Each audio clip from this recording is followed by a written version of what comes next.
Hi hello investors. इस video के अंदर जो है हमारा जो डेली बिजनेस एनालिसिस वाला वीडियो होता है उससे हम ये वीडियो जो है थोड़ा अलग रखेंगे और बात करेंगे कि कैसे जो है हम एक बेटर इन्वेस्टर बन सकते हैं और कैसे जो है हम मार्केट के अंदर बेटर हो सकते हैं। तो मैं जो है आपके साथ दो तरीकों के बारे में बात करूंगा और दो तरीकों के साथ साथ जो है हम बहुत सारी प्रैक्टिकल केस स्टडीज़ भी लेंगे जिससे जो है आप एक्चुअली जो है चीज़ें समझ पाओ। तो स्टार्ट करते मैं भी जो है बहुत ज़्यादा एक्साइटेड हूँ इस वीडियो के लिए। तो जो पहली इंपॉर्टेंट सबसे इंपॉर्टेंट स्किल है अगर आपको बेटर इन्वेस्टर बनना है तो वो जो है आपको रीडिंग करनी पड़ेगी। आपको मैक्सिमम कंपनीज को ट्रैक करना पड़ेगा, आपको कंपनी के पीयर्स को रीड करना पड़ेगा, आपको जो है रिलेटेड सेक्टर्स को रीड करना पड़ेगा, तभी जो है आप मार्केट के अंदर बेटर अपॉर्चुनिटीज फाइंड कर पाओगे। बॉस, अगर आपको मार्केट के अंदर बेटर अपॉर्चुनिटीज फाइंड करनी है तो आपको एक ही चीज़ करनी पड़ेगी, वो है रीडिंग। क्योंकि अगर आप रीड नहीं करोगे, नई कंपनीज को पढ़ोगे नहीं, नए सेक्टर्स को पढ़ोगे नहीं, तो बहुत बार ऐसे होता है कि आप जो है अपॉर्चुनिटीज मिस कर पाओ। अब मैंने जितनी भी मेरी इन्वेस्टमेंट जर्नी है उसके अंदर जो है रीडिंग ने जो है सबसे ज़्यादा मुझे बेनिफिट करा है और सबसे ज़्यादा जो है मुझे one of the best equity research analyst बनाया, क्योंकि मैं जो है कंटिन्यूसली रीड करता रहता हूँ और इसके साथ साथ यहाँ पे जो है मुझे कंटिन्यूसली अपॉर्चुनिटी मिल रही होती है। और अगर आपको एक्टिव इन्वेस्टिंग करनी है ना, तो रीडिंग जो है आपके लिए मोस्ट इंपॉर्टेंट मेट्रिक है। आपको जो है डिफरेंट सेक्टर्स को ट्रैक करते आना चाहिए, आपको डिफरेंट कंपनीज को ट्रैक करते आना चाहिए, आपका जो है फ्रेमवर्क होना चाहिए कि इस कंपनी के अंदर जो है मेरा क्या चेकलिस्ट होना चाहिए या मेरा क्या माइंडसेट होना चाहिए, इस सेक्टर के लिए जो है मेरा क्या चेकलिस्ट होना चाहिए या क्या माइंडसेट होना चाहिए। जैसे कि जब हम फाइनेंशियल सेक्टर की बात करें तो वहाँ पे हमें क्या ट्रैक करना है, वहाँ पे हमें एसेट क्वालिटी देखनी है, निम्स देखना है, इसके साथ साथ एयूएम के अंदर कितनी ग्रोथ आ रही है वो देखनी है, लोन बुक का मिक्स देखना है, फिक्स बुक है, फ्लोटिंग बुक है, जियोग्राफिकल एक्सपांशन देखना है कंपनी का, ब्रांचेस ये लोग कहाँ ओपन कर रहे हैं, कौन से बुक ऑफ पार्ट के अंदर जो है हमें स्ट्रेस देखने मिल रहा है। ये सारी चीज़ें जो है हमें फाइनेंशियल के अंदर ट्रैक करनी पड़ती है, एसेट क्वालिटी ट्रैक करनी पड़ती है। जब हम दूसरे सेक्टर की कंपनीज के अंदर जाए तो सीडीएमओ के अंदर हमें क्या देखना पड़ता है, हमें देखना पड़ता है कि कौन से नए मॉलिक्यूल्स कमर्शियलाइज हो रहे हैं, इसके साथ साथ कंपनी के अंदर ग्रोथ कितनी आ रही है, क्या हमें मार्जिन एक्सपांशन देखने मिल रहा है, क्या कौन से इनोवेशन पे कंपनी काम कर रही है, कहाँ कंपनी आर&डी के अंदर काम कर रही है। तो सीडीएमओ के अंदर बहुत सी कंपनीज है, ब्लू जेट हो गया, लॉरेस हो गया, आपका सिंजीन जो कि सीआरडीएमओ के अंदर काम करती है। तो यहाँ पे आपको देखना है कि किस तरीके से जो है यहाँ पे चीज़ें चल रही है और क्या ऑपरेशनल मेट्रिक्स जो है आपको इन कंपनीज के ट्रैक करनी चाहिए। मॉलिक्यूल्स, कौन से मॉलिक्यूल जो है पाइपलाइन के अंदर है, क्योंकि जो पाइपलाइन वाले मॉलिक्यूल्स है ना वही जो है आगे जाकर बताएंगे कि कंपनी के अंदर ग्रोथ कितनी है। स्टेज 3 के अंदर मॉलिक्यूल कितने, क्योंकि जितने ज्यादा मॉलिक्यूल स्टेज 3 के अंदर रहेंगे उतनी ज्यादा हाई प्रोबेबिलिटी है कि वो मॉलिक्यूल जो है कमर्शियलाइज हो जाएंगे। तो आपको इस तरीके से सोचना चाहिए। अगेन, डिफरेंट सेक्टर्स को आप किस तरीके से ट्रैक कर सकते हो, किस तरीके से जो है आप हंड्रेड्स ऑफ कंपनीज को ट्रैक कर सकते हो, ये सारा फ्रेमवर्क जो है ना मैंने zero to hero master class के अंदर डिस्कस करा हुआ है। तो अगर आपने zero to hero master class के लिए एनरोल नहीं करा हुआ है तो आई वुड सजेस्ट कि आप जो है मास्टर क्लास के अंदर एनरोल कर लो, क्योंकि इस मास्टर क्लास के अंदर आपको जो प्रैक्टिकल नॉलेज मिलेगा ना बॉस, आप जो है वो इमेजिन भी नहीं कर सकते हो। आप सीखोगे कि किस तरीके से आप जो है एआई को लेवरेज कर सकते हो आपके रिसर्च के अंदर, डिफरेंट सेक्टर्स के अंदर क्या मेट्रिक्स होते जो कि हमें ट्रैक करनी चाहिए। इसके साथ साथ मैंने जो है डिफरेंट सेक्टर्स के अंदर डिफरेंट कंपनीज के एग्जांपल्स को लेकर जो है बात करी है, क्योंकि एट द एंड हम इन्वेस्टर्स जो है सिर्फ केस स्टडीज के थ्रू ही सीख सकते हैं, नहीं तो सारी चीजें जो है थियोरेटिकल बकवास बन जाती है। और ये केस स्टडीज कौन सी होती है, जो कंपनीज ऑलरेडी लिस्टेड है उस मार्केट के अंदर और मार्केट के अंदर अभी क्या चल रहा है, क्योंकि एज इन्वेस्टर जो है हमें लेटेस्ट चीजों पर फोकस करना है। पुरानी चीजों का क्या फायदा। एचडीएफसी बैंक ने पहले पैसा बना कर दिया, अब एचडीएफसी बैंक जो है बकवास स्टॉक है, एशियन पेंट जो है बकवास स्टॉक है। यहाँ पे मैं आपको कोई रिकमेंडेशन नहीं दे रहा हूँ, मैं बस आपको बता रहा हूँ कि यार मेरा आउटलुक क्या है इन कंपनीज पे। अभी बहुत बेटर कंपनीज जो है अवेलेबल है फाइनेंशियल्स के अंदर, एनबीएफसीज के अंदर बहुत बेटर कंपनीज अवेलेबल है डेटा सेंटर वाले सेगमेंट के अंदर।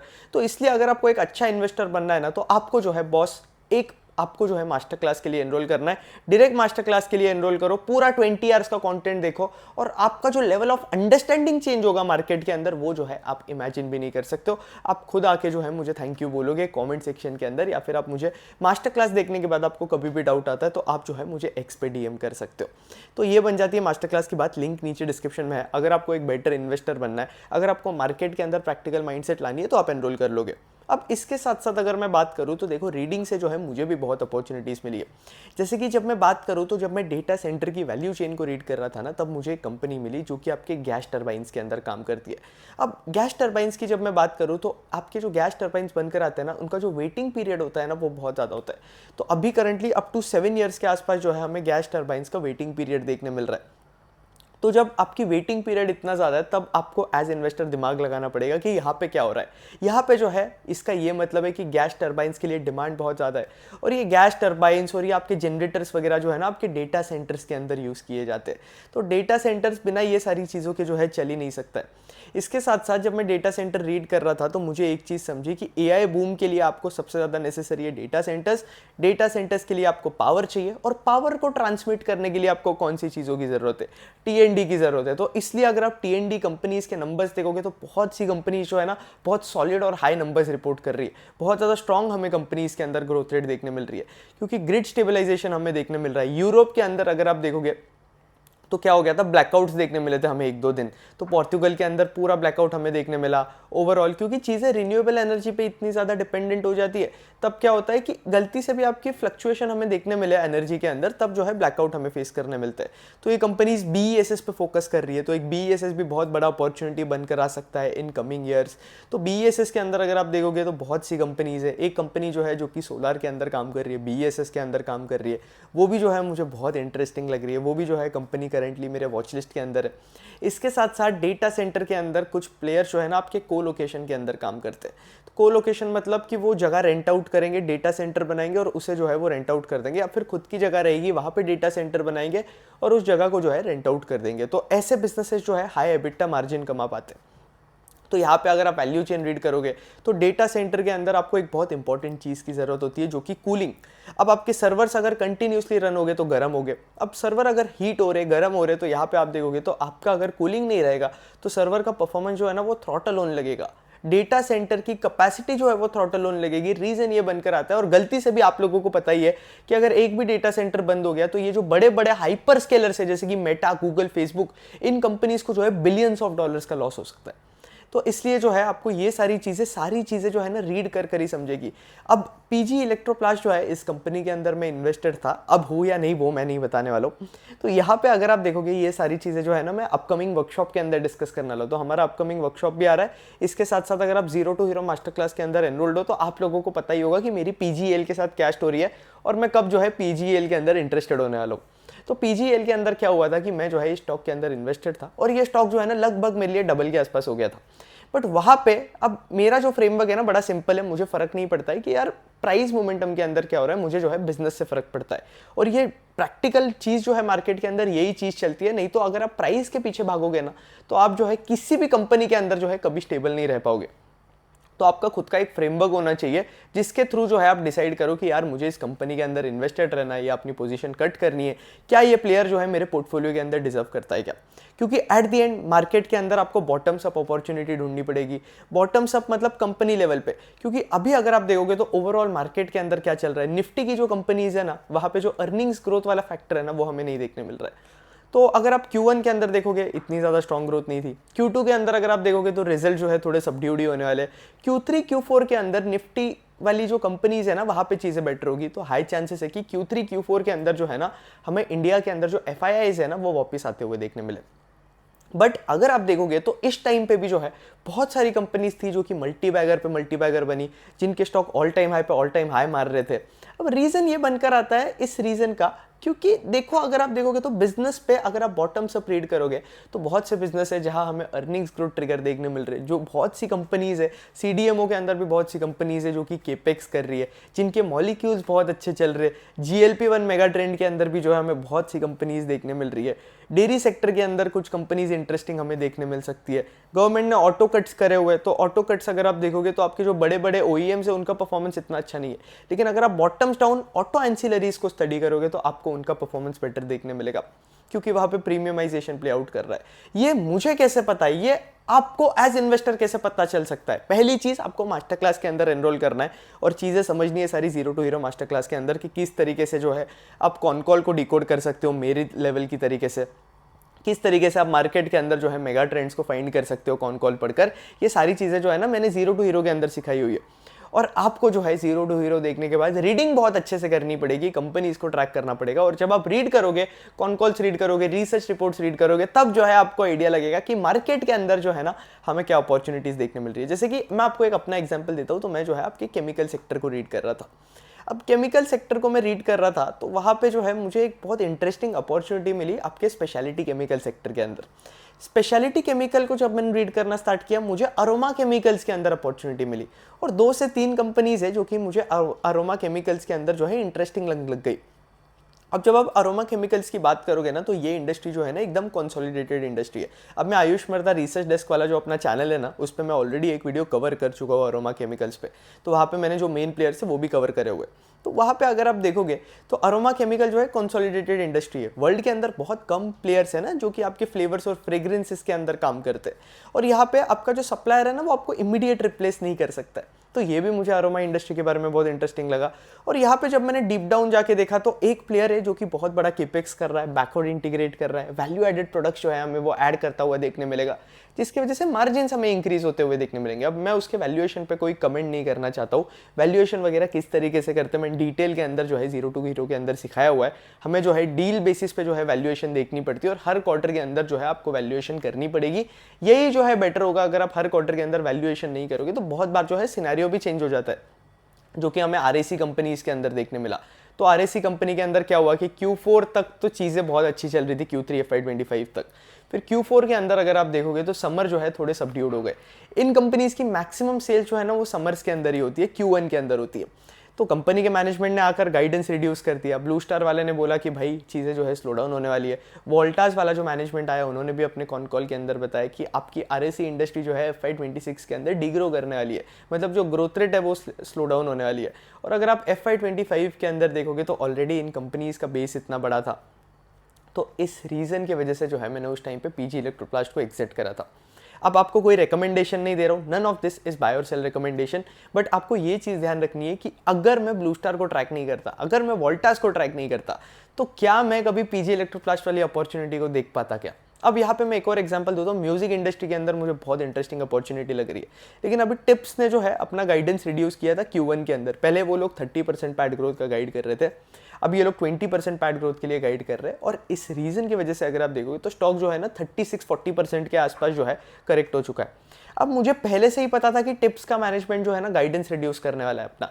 रीज़न ये था क्योंकि मैं सारेगामा को ट्रैक कर रहा था। अब सारेगामा ने उन्होंने ऑलरेडी बता दिया था कि गाना जैसे जो ऐप्स है, जो फ्री सर्विसेज है वो बंद होने वाली है, चीज़ें जो है सब्सक्रिप्शन की तरफ मूव हो रही है, पेड सर्विसेज की तरफ मूव हो रही है। लॉन्ग टर्म के लिए ये इंडस्ट्री के लिए अच्छा है, लेकिन टेम्पररी जो है पूरी इंडस्ट्री इंपैक्ट होगी। तो ये जो है मुझे ऑलरेडी पता था। सारेगामा जो है ये Q3 से बोल रहा था, Q4 से बोल रहा था। और अगर आप रीड ही नहीं करते तो आपको ना कुछ पता होता, फिर आप टिप्स के अंदर जो है फंस जाते। तो इस तरीके से जो है हमें मार्केट के अंदर रीड करना पड़ता है, और कॉन कॉल डिकोड करने का जो है एक फ्रेमवर्क होता है जो कि हमें पता होना चाहिए। कॉन कॉल के अंदर डॉट्स किस तरीके से कनेक्ट करते हैं वो आपको पता होना चाहिए, क्योंकि देखो अभी एज इन्वेस्टर जो है अभी के टाइम पे एआई जो है सबके पास है, तो डेटा जो है एक कमोडिटी हो चुका है। At the end as investor जो कि सबसे इंपॉर्टेंट फ्रेमवर्क है आपका, कि आप किस तरीके से पोजीशन बिल्ड करते हो, किस तरीके से कंपनी के अंदर साइजिंग करते हो, रीडिंग किस तरीके से करते हो, डॉट्स को किस तरीके से जो है आपके दिमाग के अंदर कनेक्ट करते हो, ये सारी चीज़ें जो है ना आज के डेट पे जो है अगर आपको एक अच्छा इन्वेस्टर बनना है तो बहुत इंपॉर्टेंट चीज़ हो जाती है। फिर इसके बाद अगर मैं बात करूँ तो जो अगला पॉइंट है जो कि आपको ध्यान रखना चाहिए वो ये है कि देखो अगर आपको कोई कंपनी अच्छी लग रही है तो उसके अंदर अगर आपको पोजीशन बिल्ड करना है तो एकदम से पूरा पोजीशन मत बिल्ड करो, आपको जो है ट्रैकिंग पोजीशन बिल्ड करनी चाहिए उस कंपनी के अंदर। क्योंकि आप ऐसा भी होता है कि जब आप शुरू के अंदर उस कंपनी के अंदर जो है कन्विक्शन नहीं दिखा पाते हो, आपको जो है ट्रस्ट नहीं आ रहा होता है उन कंपनीज के अंदर, तो उस टाइम पे आप जब ट्रैकिंग पोजीशन बिल्ड करते हो ना तो ये जो है आपके लिए बेटर होता है। इसके साथ साथ जैसे जैसे आपका कन्विक्शन इंक्रीज होते जाता है उस तरीके से जो है आप पोजीशन को जो है आपके साइज कर सकते हो। तो ये जो है आपको बहुत से रिस्क के अंदर बचा के रखेगा और इसके साथ साथ आपका कन्विक्शन भी जो है बेटर होगा। अब एक रिटेल कंपनी है वैल्यू रिटेल स्पेस के अंदर, तो मैंने जो है उसके अंदर ट्रैकिंग पोजीशन से स्टार्ट करा था, और वो कंपनी जो है ना अभी एट दिस टाइम जो है पोर्टफोलियो के आई थिंक फर्स्ट या सेकंड हाईएस्ट एलोकेशन पे पहुंच चुकी है। तो इस तरीके से अगर आप देखोगे तो आपको ट्रैकिंग पोजीशन से स्टार्ट करना पड़ता है, और जैसे जैसे कंपनी अच्छा करती है, जैसे जैसे बिजनेस अच्छा करता है, जैसे आपका कन्विक्शन इंक्रीज होता है, उस तरीके से जो है आप पोजीशन इंक्रीज कर सकते हो। जो थर्ड इंपॉर्टेंट चीज़ है मार्केट के अंदर वो ये है कि आपको जो है आपके कन्विक्शन के ऊपर जो है ट्रस्ट होना चाहिए।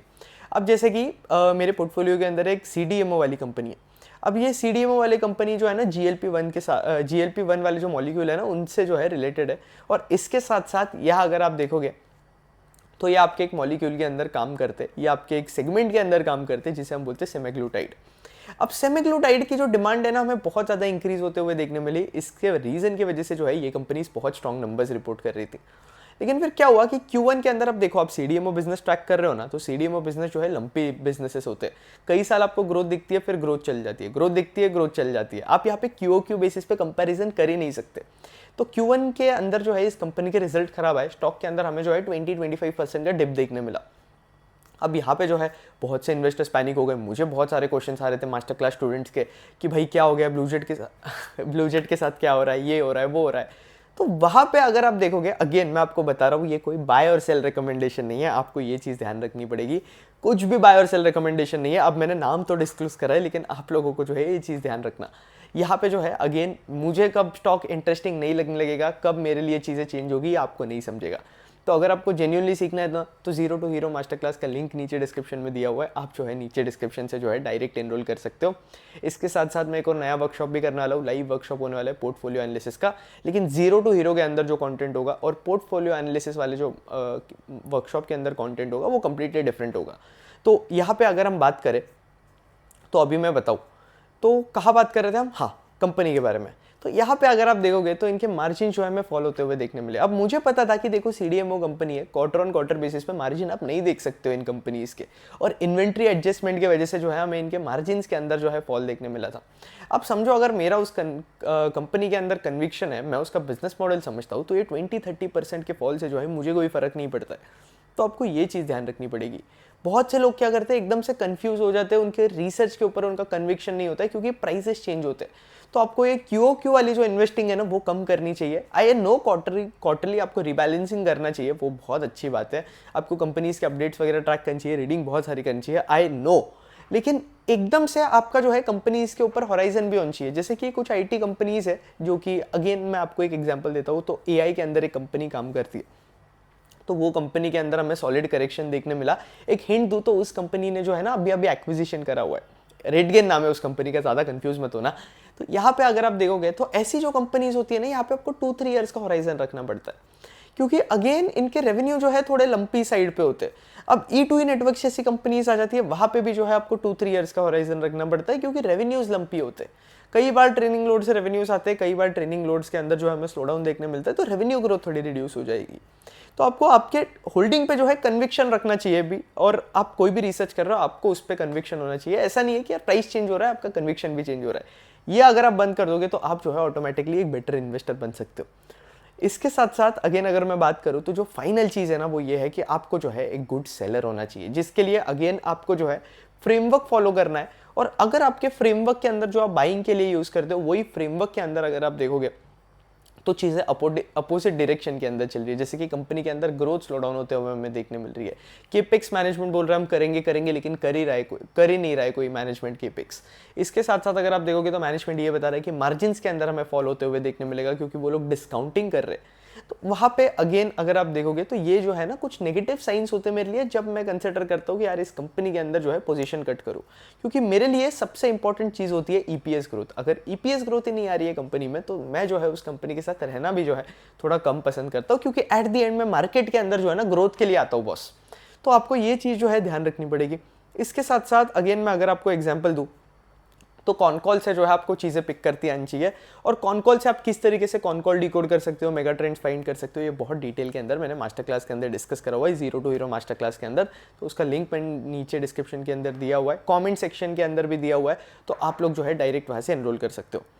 अब यहाँ पे अगर मैं बात करूँ तो स्टैलियन नाम की एक बहुत इंटरेस्टिंग कंपनी है आपके फ्लोरोकेमिकल्स के अंदर। अब उनके कॉन्फ्रेंस कॉल के अंदर देखोगे ना तो वो लोग ये बताते हैं कि H1 जो होता है ना उससे बेटर उनका H2 होता है। तो अगर आप कॉन कॉल ढंग से पढ़ोगे, अगर आपने डिकोड किया होगा, तो आपको आराम से समझ जाएगा कि H2 जो है ना कंपनी का बहुत ज़्यादा स्ट्रॉन्गर होने वाला है। H2 के अंदर हमें बहुत ज़्यादा सॉलिड पैड ग्रोथ देखने मिलने वाली है। अब यहाँ पे अगर आप देखोगे तो H1 के अंदर ऑलरेडी कंपनी का ऑपरेटिंग लेवरेज देखने मिल रहा है, तो हाई चांसेस है कि H2 के अंदर हमें जो है पैट के अंदर बहुत ज़्यादा सॉलिड ग्रोथ देखने मिले। और मेरे ऐसे एस्टिमेट्स है कि हमें जो है 60% के आसपास की जो है ग्रोथ देखने मिल सकती है। अगेन मेरे एस्टिमेट से, और मैं बहुत बड़ा बेवकूफ़ आदमी हूँ, जो कि आपको ध्यान रखना चाहिए। तो यहाँ पे आप देखोगे तो देखो, किसी के भी एस्टिमेट्स को डायरेक्ट आप ट्रस्ट मत करो। आपने अगर zero to hero master class देखी होगी तो आप खुद भी जो है कैलकुलेट कर पाए रहोगे कि मेरे क्या एस्टिमेट्स है। अब मैंने 40% H1 के अंदर कंसिडर किया, 60% जो है H2 में कंसिडर किया।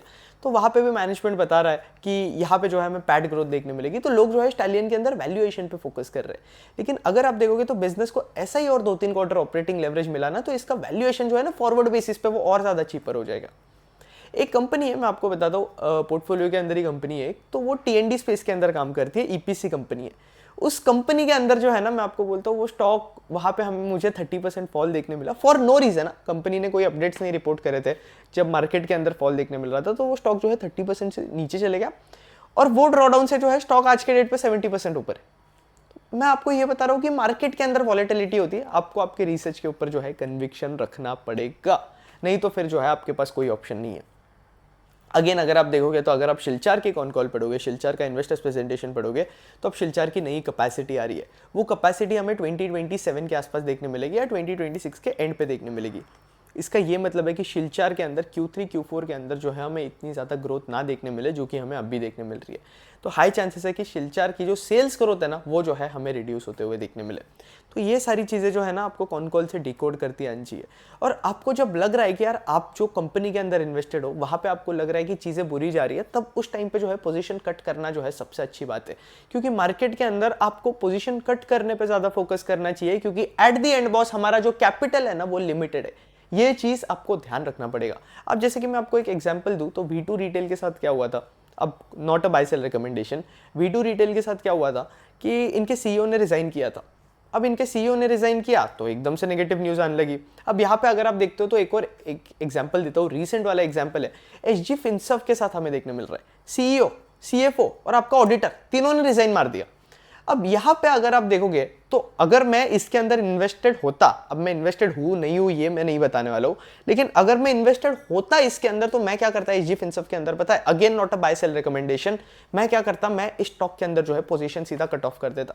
क्योंकि मुझे नहीं पता है ना, तीनों कंपनी के मेन लोग रिजाइन करना बहुत बड़ी बात है, और मुझे नहीं पता है कि कंपनी के अंदर क्या चल रहा है, तो मुझे क्या समझने वाला है, मैं तो बाहर बैठा हूं ना कंपनी के, मैं थोड़ी ना अंदर बैठा हूं। तो उस टाइम पे जो आपको सेलिंग के लिए जो है बहुत ज्यादा डायनामिक होना चाहिए।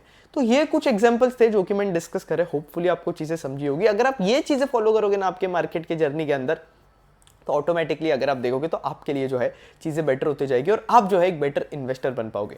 अगेन अगर आपको एक जेन्युइनली बेटर इन्वेस्टर बनना है तो नीचे जीरो टू हीरो का लिंक दिया हुआ है, अब zero to hero master class के लिए डायरेक्ट एनरोल कर लो। इस मास्टर क्लास के अंदर आपको जो वैल्यू मिलती है ना बॉस, आप जो है वो इमेजिन भी नहीं कर सकते हो, और आपको कोई फाइनेंस डिग्री जो है ये वैल्यू प्रोवाइड नहीं करके दे सकती है। मैंने भी जो है 2 लेवल ऑफ CFA कर रखे। इसके साथ साथ यहाँ पे अगर आप देखोगे तो उन 2 CFA के लेवल में जो है मुझे जो है मार्केट रिलेटेड प्रैक्टिकल नॉलेज नहीं मिला, ये जो है मेरा सबसे बड़ा ड्रॉबैक था। अब देखो ये सारी चीज़ें जो है दिखाने के लिए बड़ी अच्छी होती है, लेकिन मार्केट के लेवल पे अगर आपको सीखना है तो आपको जो है बिजनेस के बारे में नॉलेज होनी चाहिए, प्रैक्टिकली जो है आपको चीज़ें समझ आनी चाहिए, और बॉटम सब जो है रिसर्च करते आनी चाहिए और डिसीजन मेकिंग करते आनी चाहिए। ये सारी चीज़ें जो है आप कोई भी ट्रेडिशनल फाइनेंस के करिकुलम के अंदर जो है नहीं सीख सकते हो। तो अगर आपको जेन्युइनली सीखना है मार्केट के अंदर चीज़ें किस तरीके से प्ले आउट होती है, तो नीचे मास्टर क्लास का लिंक नीचे डिस्क्रिप्शन में दिया हुआ है, आप डायरेक्ट एनरोल कर लो। मैं मास्टर क्लास का प्राइस जो है ना 2999 से 3499 करने वाला हूँ, और आगे जाके मैं इसका प्राइस जो है और भी इंक्रीज करूँगा। तो अगर आपने अब तक रजिस्टर नहीं किया है तो रजिस्टर कर दो, और मैं इसका प्राइस जो है कॉन्स्टेंटली इंक्रीज करता रहता हूँ, क्योंकि मुझे पता है कि इसके अंदर जो वैल्यू मिलेगी ना बॉस, वो जो है आपको कहीं नहीं मिलने वाली है। तो इस रीज़न से जो है मैं इसका प्राइस इंक्रीज करता हूँ। एंड अगेन अगर आप देखोगे तो अगर आपको चाहते हो आप कि आप लोअर प्राइस पे एनरोल कर लो, तो आप इसे जो है डिस्काउंट समझ कर ही जो है डायरेक्ट एनरोल कर सकते हो। मैं डिस्काउंट्स बिल्कुल ऑफर नहीं करता हूँ। तो अगर आपको इंटरेस्टेड हो अगर आप मास्टर क्लास के लिए, तो आप डिस्क्रिप्शन से एनरोल कर सकते हो। तो ये बन जाती है हमारी बात। तो एक बार अगर आप वो कंटेंट देख लोगे ना 20 आवर्स का, तो वहाँ पे जो है आपको आइडिया लगेगा कि किस तरीके से चीज़ें चलती है, कौन से सेक्टर के अंदर क्या ट्रैक करनी चाहिए, किस तरीके से आपको सेक्टर्स को ट्रैक करनी चाहिए। सारी चीज़ें जो है ना बहुत डिटेल के अंदर अगर आप सीखोगे, और वहाँ पे जो है उसके बाद जो है आपको कंपनीज को ट्रैक करना स्टार्ट करना है, तो आप जो है ऑटोमेटिकली मार्केट के अंदर जो है अपॉर्चुनिटीज ढूंढ पाओगे।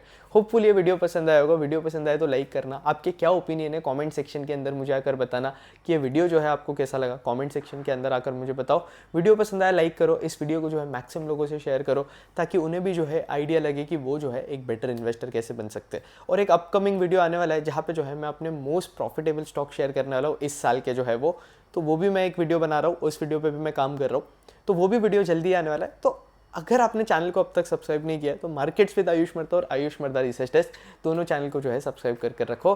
That's it. आयुष मर्दा साइनिंग ऑफ। जय हिंद, जय भारत।